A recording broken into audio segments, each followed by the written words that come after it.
नमस्कार, आप देख रहे हैं न्यूज जब बोलेगा हिंदुस्तान और मैं हूं आपके साथ ज्योतिका। आइए रुक करते हैं खबर की ओर।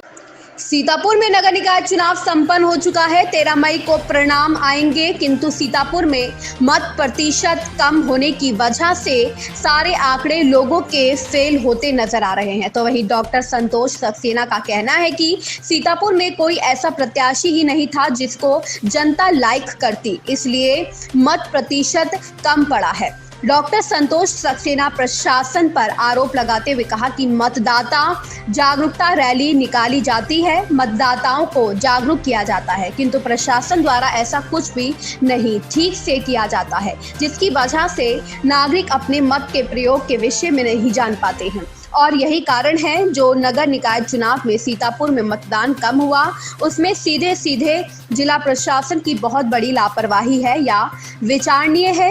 इस पर गंभीरता पूर्वक सोचना चाहिए, अन्यथा आगे स्थिति और मतदान को लेकर खराब होने की संभावना बनी है।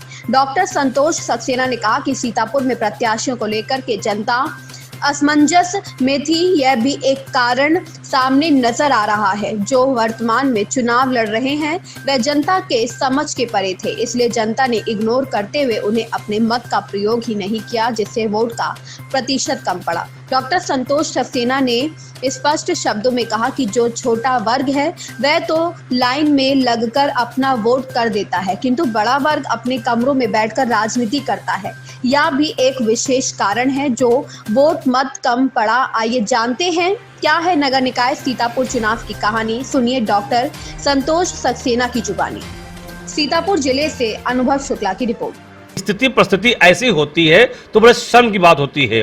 तो इसी संबंध को लेकर के आज आए हुए हैं, हमारे बीच में हैं डॉक्टर संतोष सक्सेना एडवोकेट जी। उनसे जानते हैं आखिर क्या कारण इसका हो सकता है। डॉक्टर साहब, हमें चैनल में बहुत बहुत स्वागत है। चुनाव नगर निकाय का संपन्न हो चुका है, परिणाम 13 तारीख को आने हैं, लेकिन इस बीच में जो टीका टिप्पणी उठ रही है, जो चुनाव मतलब कम हुआ है, क्या कारण हो सकता है?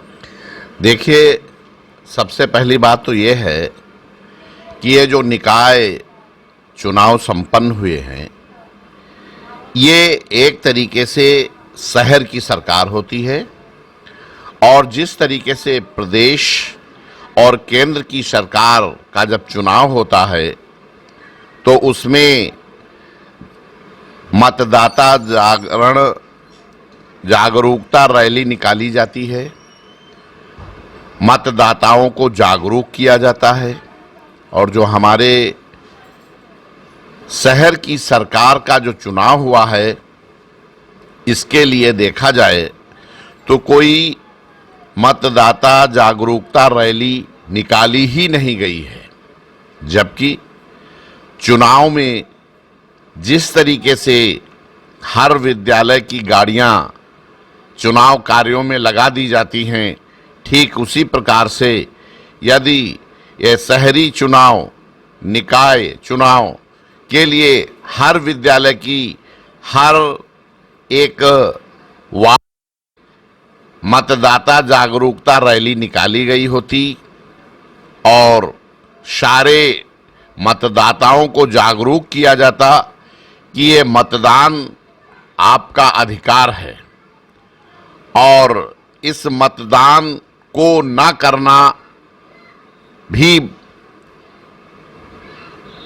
देश के लिए, प्रदेश के लिए और शहर की सरकार के लिए बहुत ही घातक होता है। मैंने जनपद सीतापुर में ये देखा कि पिछली बार जब चुनाव टले और लगभग 6 महीने के बाद जब चुनाव हुए, अचानक डेट आ गई और प्रत्याशी घोषित हो गए। प्रत्याशी घोषित होने में बड़ी लेट हुई। जो मतदाता था, मतदान करने वाला, वो ये देखता रहा कि हमारा चेयरमैन का प्रत्याशी कौन होगा। लास्ट टाइम तक, यानी जिस दिन पर्चा नॉमिनेशन होता है उसके एक दिन पहले शाम तक ये क्लियर नहीं हो पाता है कि हमारा जो है सरकार चलाने वाला शहर की चेयरमैन कौन होगा और उसको पता नहीं लग पाता है और अचानक जो प्रत्याशी सरकार द्वारा घोषित कर दिए जाते हैं वो पैराशूट से नीचे उतर करके धरातल पर आ जाते हैं। और दूसरी बात यह है कि जैसा लोग कहते हैं कि वो लिस्ट में गड़बड़ी थी, इसके लिए भी मेरा एक कहना है कि लगभग 1,67,000 मतदाता जो है रजिस्टर्ड है वर्तमान सूचियों में, जिसमें से लगभग 67,000 के करीब वोट पड़ा और 1 लाख मत पड़े ही नहीं। ये बहुत ही विचारणीय विषय है और चिंता का विषय है। डॉक्टर साहब, इसके लिए दोषी किसको आप मानते हैं? इसका कारण अभी हम और आगे आपको गहरे विस्तार में ले जाना चाहेंगे कि जब केंद्र बनाए जाते हैं और जहां पर नए मतदाताओं के लिए उन्हें वोटर बनाया जाता है, इसके लिए भी एक जागरूकता कैंप लगना चाहिए, अखबारों में निकलना चाहिए। जिस तरीके से पोलियो की ड्रॉप लगने के लिए सरकारी कर्मचारी डोर टू डोर जाते थे और उनकी गणना करते थे कि किसके घर में डोज लगी है, किसके घर में नहीं डोज लगी है, ठीक उसी प्रकार से हर एक घर की जो है वो जांच होनी चाहिए कि किसके घर में कितने वोटर हैं, कितने बच्चे 18 वर्ष के हो गए हैं, 21 वर्ष के हो गए हैं, वोट देने लायक हैं, और किसके घर में कौन सा व्यक्ति गुजर गया है, उसका वोट काटना है। अगर इस तरीके से क्रम वाइज, वार्ड वाइज करके वोटर लिस्ट बनाई जाए तो ये जो चुनाव के दिन ये प्रश्न आ जाता है कि हमारा वोटर लिस्ट में नाम नहीं है, तो ये खत्म हो जाएगा। दूसरा, जो हमारा चेयरमैन होता है, चेयरमैन भी मतदाता दौड़ करके सहर्ष उसको स्वीकार करके वोट डालने जाए। और इस बार जो मतदान कम हुआ, बड़े दुख की बात यह है कि छोटे समाज के लोग, कम पढ़े लिखे लोग सबसे पहले सरकार की मंशा के अनुरूप खाना, चाय, नाश्ता बाद में करेंगे, पहले हम मतदान करेंगे। अनपढ़ लोग, कम पढ़े लिखे लोग, शोषित, वंचित, मध्यम वर्गीय लोग सुबह उठ करके मतदान करने चले गए और अपना मतदान करके अपने घरों में आकर के खान पान किया और अपना काम किया। डॉक्टर साहब, क्या आपको लगता है कि जो शिक्षित लोग हैं ये मतदान करने नहीं गए, इसी चीज का? हाँ, मुझको ये लगता है और मेरा एक अपना अनुभव है कि एक विशेष वर्ग का और एक विशेष समुदाय का, एवं ये भी हम कह सकते हैं कि कुछ ऐसे भी पढ़े लिखे तत्व रहे और व्यापारी रहे और अच्छे वर्ग से लोग रहे, जो किसी न किसी कारण से कहा कि हम वोट डालने ही नहीं जाएंगे और वोट डालने नहीं गए, इसीलिए मत प्रतिशत गिरा है। ये आखिर ये सोचनीय विषय है कि 1 लाख मतदाता गया कहां?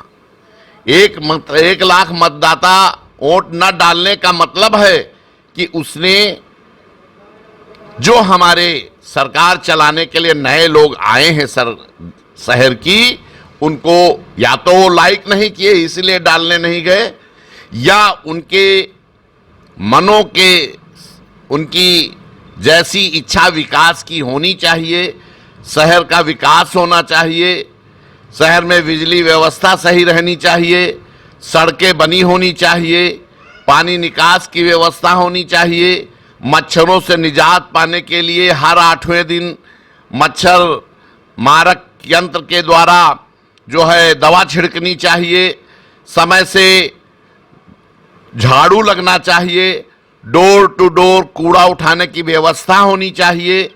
जो छोटी शहर की सरकार के काम होते हैं वो काम न होने के कारण जनता इतनी रुष्ट रही और इसी नाखुशी के कारण एवं प्रत्याशी को लाइक नहीं करने के कारण हमको लगता है कि हमारा अपना विचार है कि एक उच्च वर्गीय तबका, शिक्षित तबका, किसी की।